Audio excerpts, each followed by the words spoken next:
What's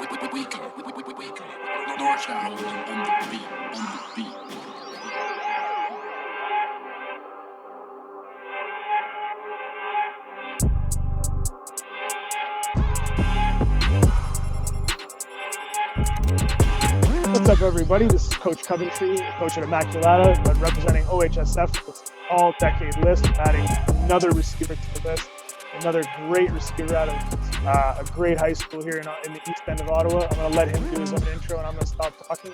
Take it away. Hi guys, what's up, man? This is Willy Dimbongi here speaking. I went to St. Matthew's High School. I played 2 seasons there, and I played under Coach Jean Guillaume, and really looking forward to doing this podcast.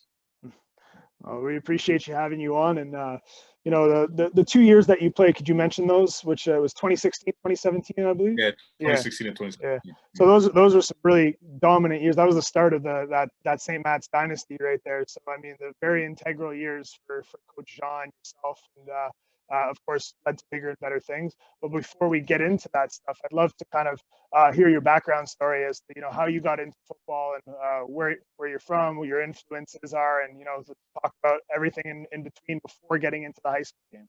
Mm-hmm. I mean, oh man, I'd have to go way back. I started playing football at the age of 7.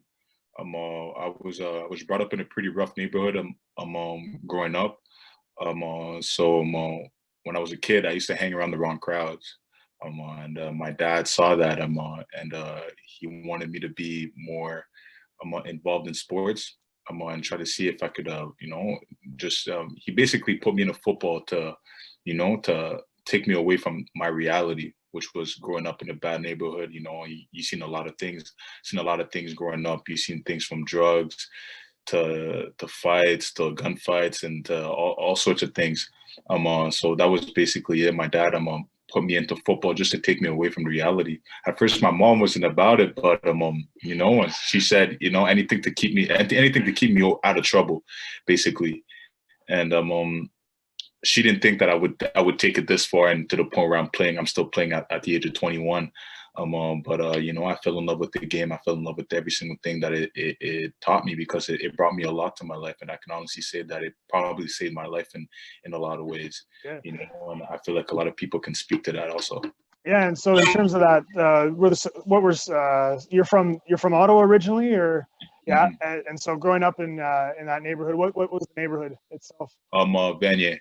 Okay, so, absolutely, yeah. I mean, I'm a teacher in that area, so at Max, so I definitely understand that area, and so I mean, that's great. And you can definitely mention some of the clubs and some of the players and coaches growing up that helped you along the way to craft your game. Were you always a receiver, and were you always at the same club?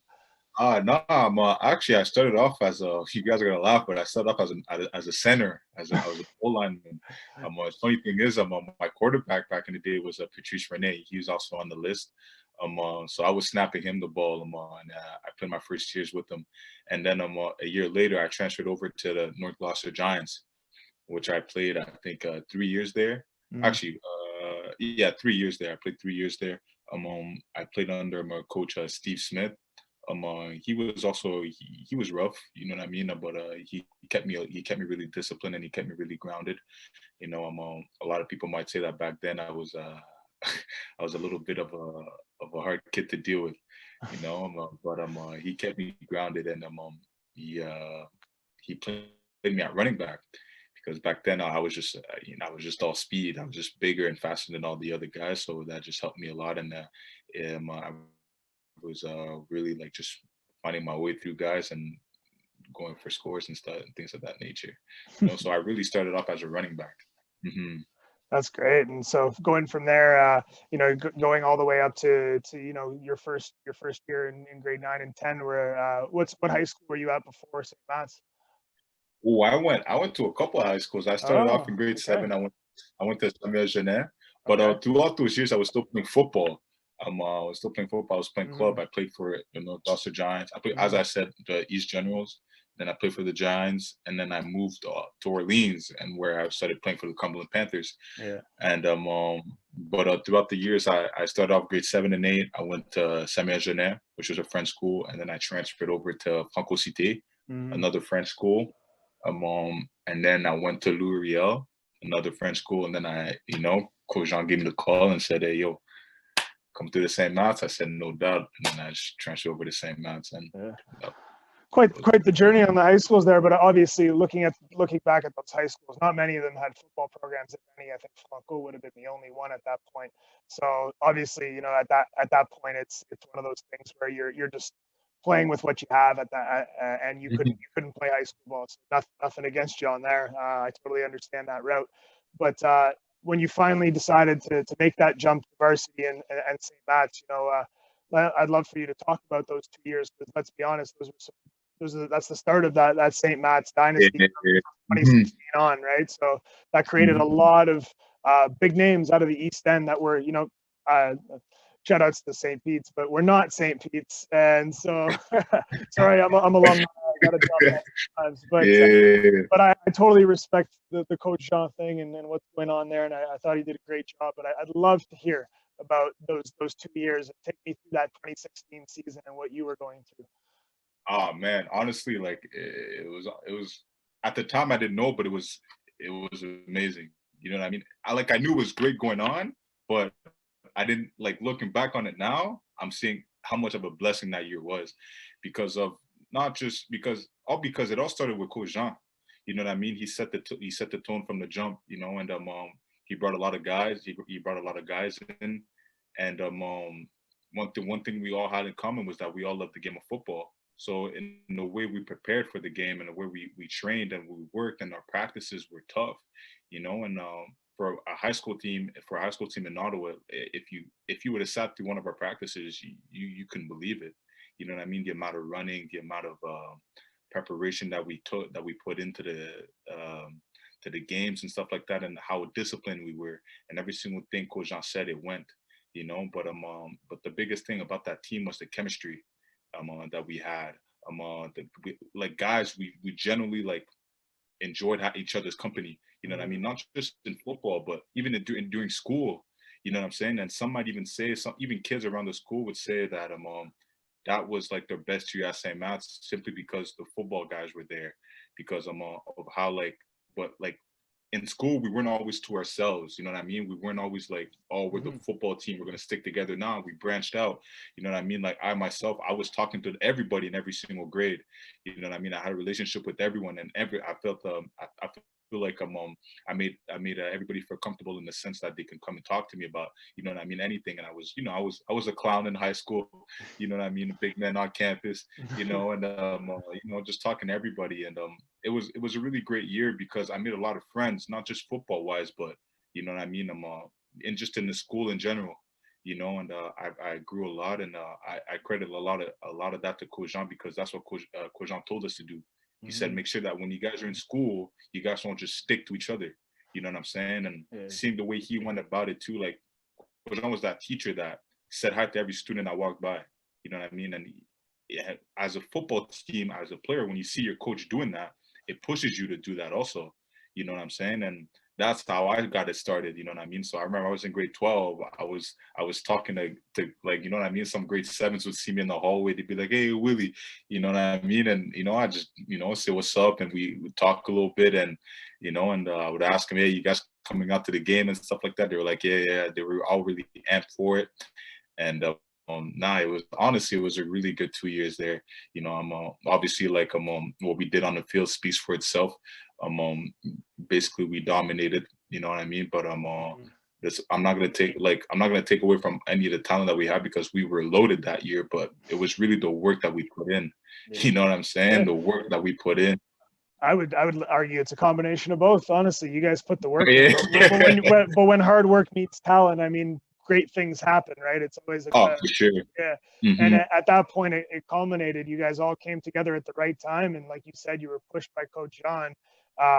That's no small feat, again, to beat St. Peter's and again do it twice, and do it in a championship game, and get yourself offset as well. And that's the first time, crazy, the first time that St. Matt's has ever won an offset championship. So you guys not only created history twice, but you created the legacy that holds.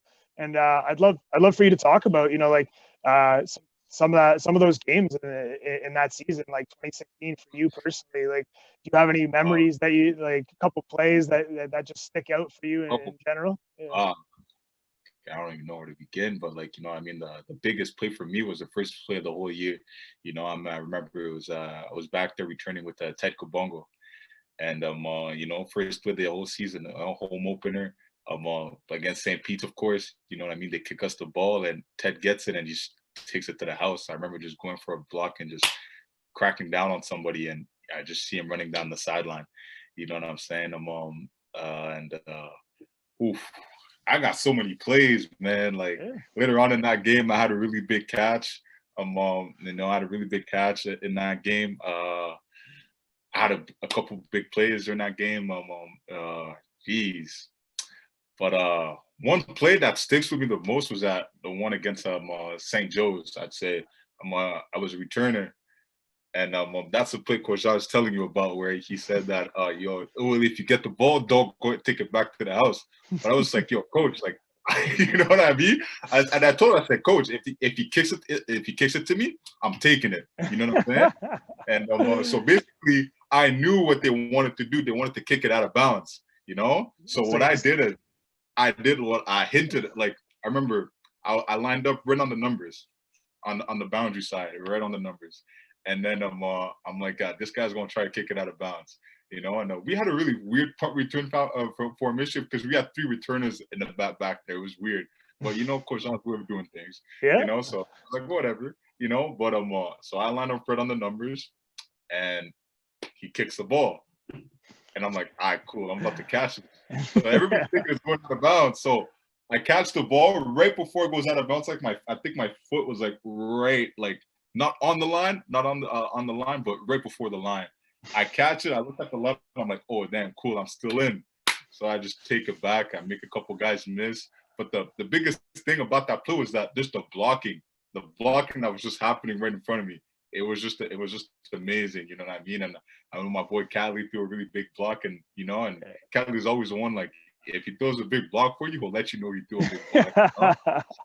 100%. He's like, yo, I got you on that one. So I was like, all right, cool.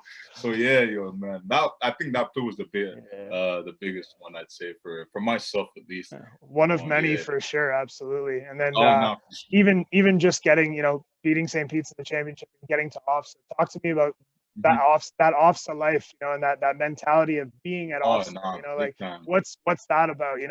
I again, myself, I've been there as well in 2005, but it's something. It's like a fraternity that nobody really understands until you've been to OHSF. You know what I mean? Exactly. Yeah. So especially for football.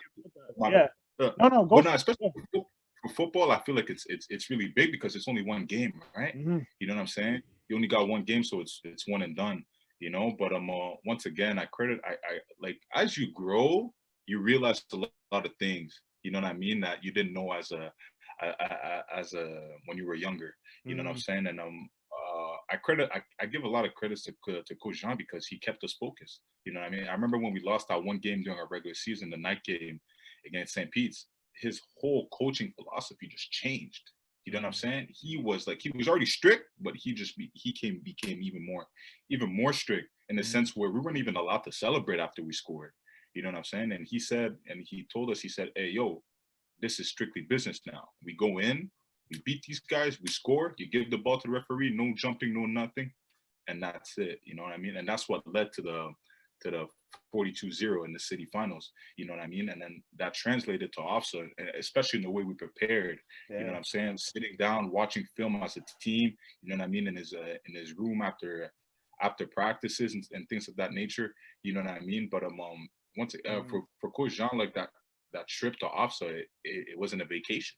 No. You know what I'm saying? He knew what he wanted to do, and we as a team, we knew what we wanted to do also. Mm-hmm. You know what I'm saying? And we went in there, we were focused, we came in, we walked on that field, we were locked in. Yeah. And I know there was a lot of. And if we know anything about this decade, it's between 2010 and 2019.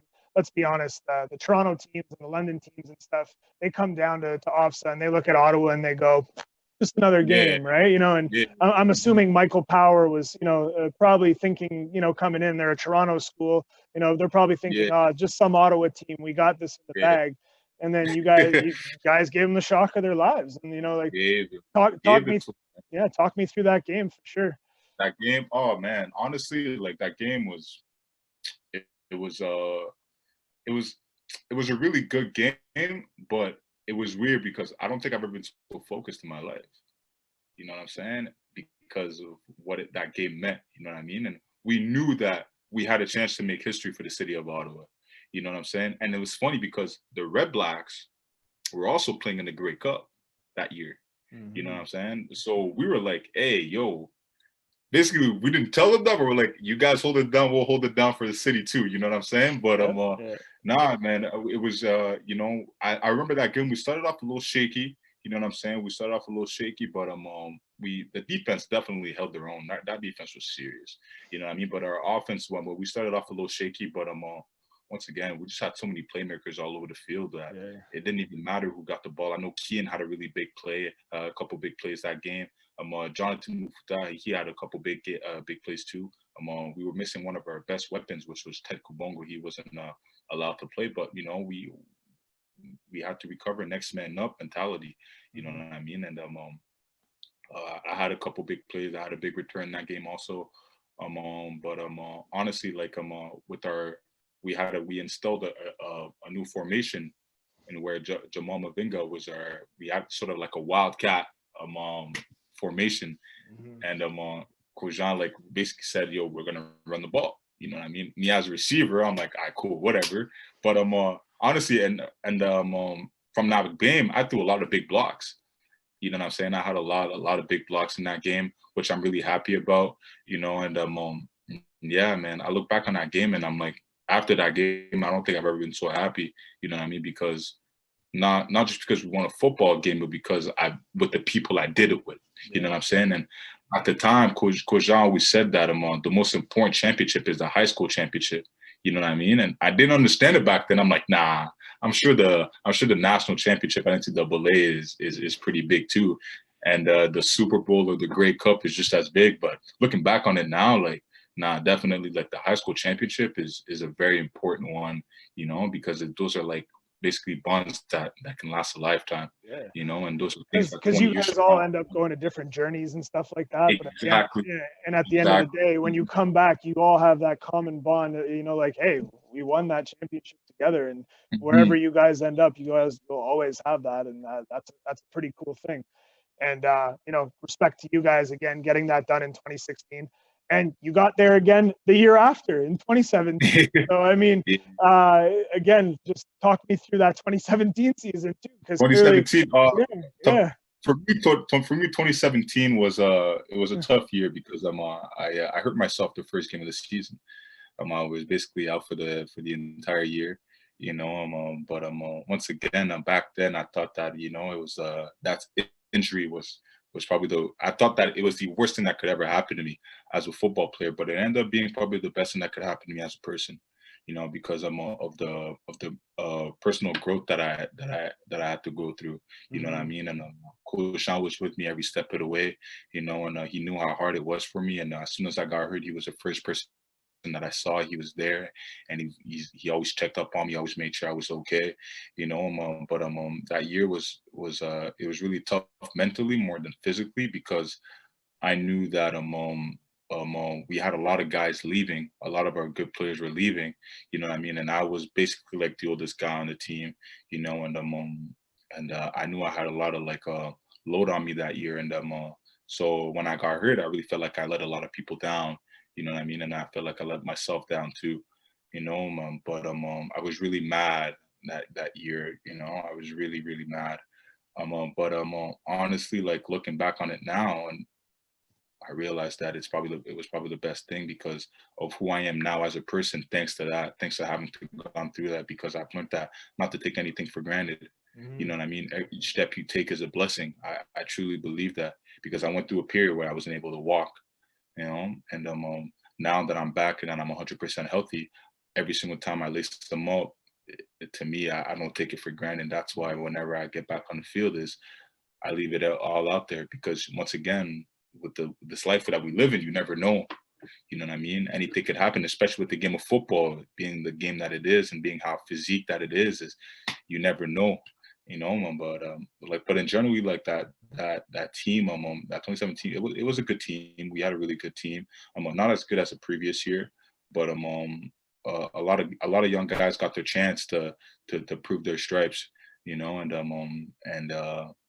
And yeah, other than that, we didn't get the outcome that we wanted. You know what I mean? I really believe that we could have won that game if we were completely healthy.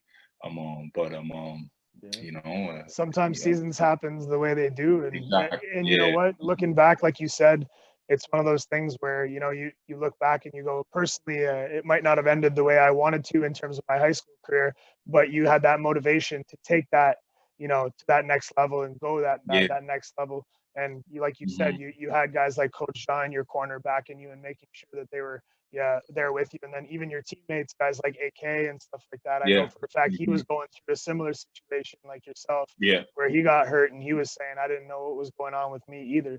But mhm, yeah, it's cool to see, you guys going through that and getting that resilience and stuff like that, because it clearly pushed you to something bigger.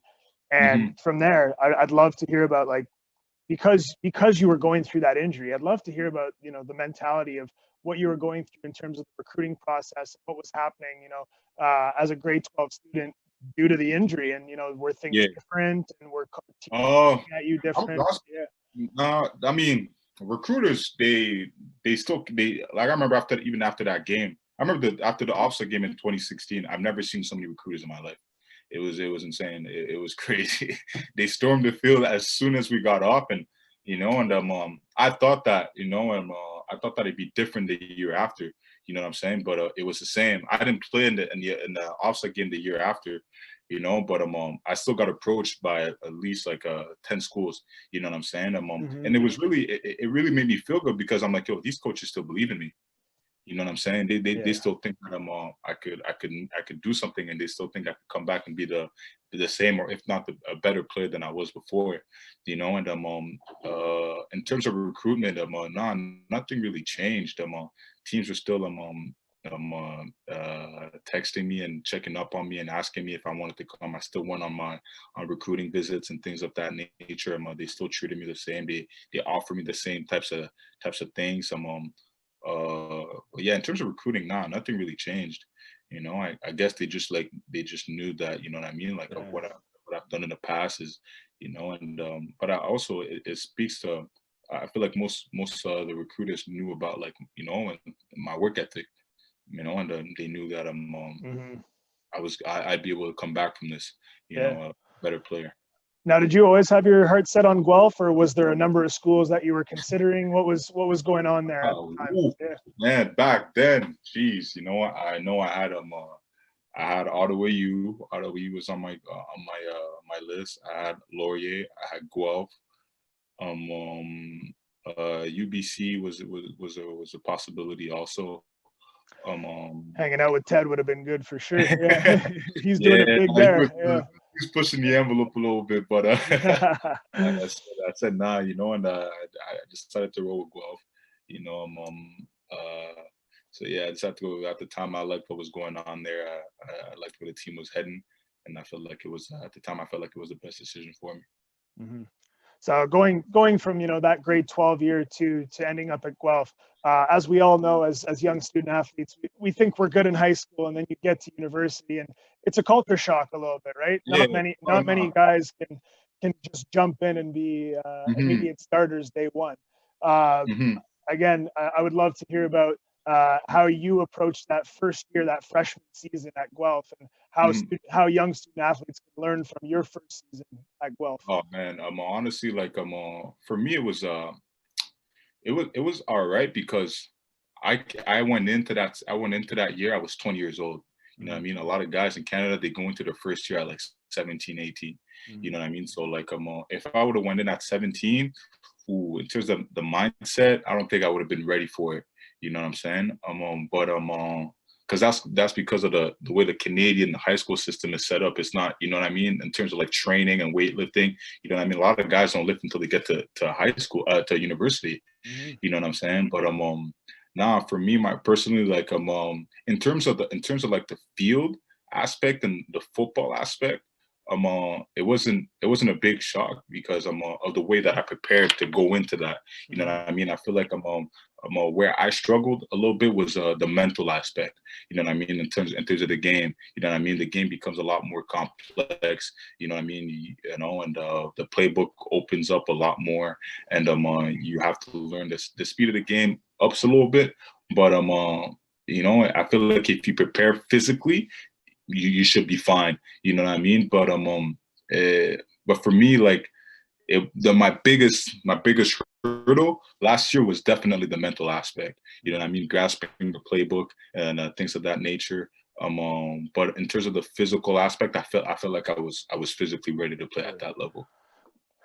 So yeah, we were discussing, that first year and being mentally prepared and, physically prepared. And like you said, you got to come there with a bit more of a mature body.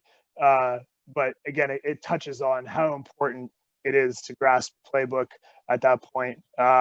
Like it's the same. I can resonate with that. You get to university and, your high school playbook's like 2 pages, 3 pages, Yeah. couple Hmm. runs, couple passes, you have a couple Hmm. concepts, but then you get to university and it's a manual. It becomes Yeah. it's a binder, it's a full on playbook, and Hmm. if you're not grasping that, it's a trust factor for the coach, right, at It that is. point. Hmm. And Hmm. again, nothing against you. It is what it is. Like Yeah.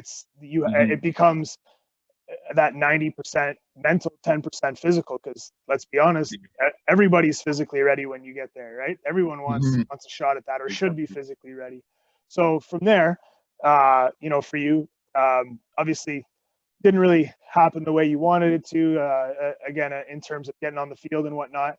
But would love to hear more about, like, obviously your transfer to UOttawa at this point, and getting over to back to the GGs, and how you feel like that was important for you as a come home perhaps, and things like that, or where your head was at with deciding to make the switch. Oh man, ooh, see a lot of people blame I see COVID as a really bad thing, but I think I made the best out of the situation that was given to me. You know what I mean? In the sense of COVID and things like that, and I used COVID to prepare, you know what I mean, and just to get myself ready for the next season, and stay ready because when I came home in May from this whole COVID thing, I didn't at that point in time I didn't know if we were gonna have a season or not. You know what I'm saying? So basically my mentality was, just stay ready. I mean, just stay ready, stay ready, stay ready. Um, uh, and um, um, and then things happen around the world, and COVID helped me bring a lot of things to perspective in terms of where I was. You know what I mean? And I didn't like the way certain situations were handled. So that's when I made the decision. I said, I don't think I'm gonna go back there. And I told Kojan, he agreed, and he understood where I was coming from, and yeah, he helped me find the best spot, the find the best spot for me, I want to give a shout out to Coach Taylor over at Ottawa U. He's I think he's a really underrated recruiter because he's a really good one. Not in terms of like things that he says, but with him, like whenever we talk, sometimes even when I made the decision to go to Guelph, I remember texting him before they announced it, you know what I mean, out of respect, and telling him that, yeah, I got a lot of love for you and I got a lot of respect for you, but I'm gonna take my talents to Guelph, things of that nature, and he completely understood. Mm-hmm. And even after that, we always kept in touch. You know what I mean? He always kept in touch with me. Always made sure I was okay. Always asked me how I was doing and things of that nature. And when I got back, that's when he texted me. He said, he asked me, he's like, hey, so what's going on? You know what I'm saying? And that's when I told him, I said, yeah, I don't think I'll be going back. But even at that, we had a discussion about at the time it was all the whole Black Lives Matter movement, and we Mm-hmm. ended up discussing that whole thing. And once again, like, well, I feel like with him, I think he's recruiting more of a person than he is a football player. And I take a lot of pride in that, you know what I mean? Because you could have all the best football players in the world, but if they're all bad people, you know what I mean? you can't do anything with that. You know what I'm saying? So I took a lot of pride in that, and just that as a player and as an older player, you know what I mean. A lot of young guys, I feel like they get fooled, you know what I mean, really easily by coaches when they come and get recruited and things like that. But as an older player, I saw that and I respected that. You know what I mean? And growing up and being more mature, I didn't want to broaden up my entire scopes. Like I knew exactly what I wanted in the sense where I wanted to play and where I wanted to go. You know, I mean, that's why I kept it really, really low key. You know, and I did a lot of research on certain schools, and I didn't let them know unless they actually had a, you know what I mean, they actually had a chance of, you know, of me going there, you know. So on my radar it was once again UBC was on the map, and Ottawa U. Also Carleton was there too. Yeah. I'm not gonna lie, you know, I'm not gonna speak too much about Carleton, but yeah, you know, but both great programs. Honestly, you wouldn't have been wrong. Yeah, I mean, both are doing great things in the city, and they've kind of revamped that rivalry, you know, to be the best in Ottawa at that point. So I think either one's a good choice at this point. And again, at the end of the day, it's your choice. So for sure. Yeah. You know, so, but going forward, I mean, for you, it seems like based on social media and stuff like that, like I see you guys putting that work in. You, all the Dejos, Z, all the guys that have transferred home. Where do you see yourself going forward in 2021 with the new head coach, you know, Coach Belfoy, and you know, with the offense and with the GGs? Yeah. You know, it's crazy. I was talking to a couple of my boys, you know, actually, yeah, you know them, they're on the list. Catley Joseph and Justin Luqueta, you know, and both of them are playing Division One, and you know, we were all together a few days ago, and you know, they told me to say, yo, you guys are all gonna come back home and play. You know, the expectations are high. You know what I mean? And honestly, I wouldn't have it any other way. You know what I mean? When guys, you know, basically we got to put on for the city. You know what I mean? And once again, I'm putting in that work because I know there's high expectation not only for myself but for the team in general. You know what I mean? And that's why I like a lot about my dudes and about my friends that I have, because we all hold each other to a high standard. Mm-hmm. You know what I mean? You know, guys like me, AK, Daniel. You know what I mean? We're all putting in that work and that extra work, and because we know what's at stake. You know what I'm saying? We know the expectations that lies ahead. You know what I mean? With having so much talent on one team, and you know what I mean? Not only having so much talent, but you know, making a lot of noise on social media. You know, you can't make all that noise and not perform. Mm-hmm. You know what I'm saying? I'm a strong believer in that. You know, and I feel like Ottawa U, going in, you know, they put me on a pedestal in the sense where, you know, the jersey reveal and things like that nature. That was a pretty sweet reveal, I gotta say. But even with the times, you know, that was really cool to see. I think one of the cooler usports reveals of anything in recent memory. You know, like I know Guelph had all those combinations of jerseys from time. Yeah, Guelph. I personally, I think that third jersey is very, very nice. I think it'll add well.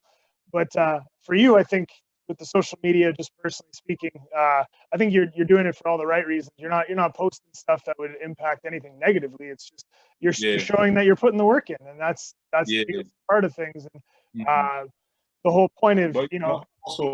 I'm also doing it for a reason. You know what I mean? I know going in, you know, a lot of guys. I'm doing it to let a lot of guys know that, you know, not to be surprised about what's coming. Yeah. You know what I'm saying? And when things happening, when you know, when we start performing, when we get out there and come kickoff, you know what I mean? Not to be surprised, because you've seen it all day in and day out. Mm-hmm. You know what I mean? You've seen it. You know, every single time you go on Instagram, you see my name on the top of your storyboard. You know what you're about to see, and that's just me getting it in. You know what I mean? And Daniel also, AK also, you know, and we know what's at stake, and we know in a way we know that there is a little bit of a target on our back. You know what I mean? Not all the way you, but I want it all. You know what I mean? I like being under pressure. I like being in that position. You know, I take pride in that. It goes to show, you know, from your time you know, from high school all the way up to where you are now. Clearly, you're a battler. You want it, and I can definitely tell with the tone of your voice. You know, it's like you said, you're doing things for a reason, and you want to be great. And it sounds like, you know, that greatness is clearly it's on its way there, and it has been there because, you know, here you are on this list and getting to do these interviews and stuff like that. So before we head off, I just want to give you a quick congratulations again on making this list. No small feat.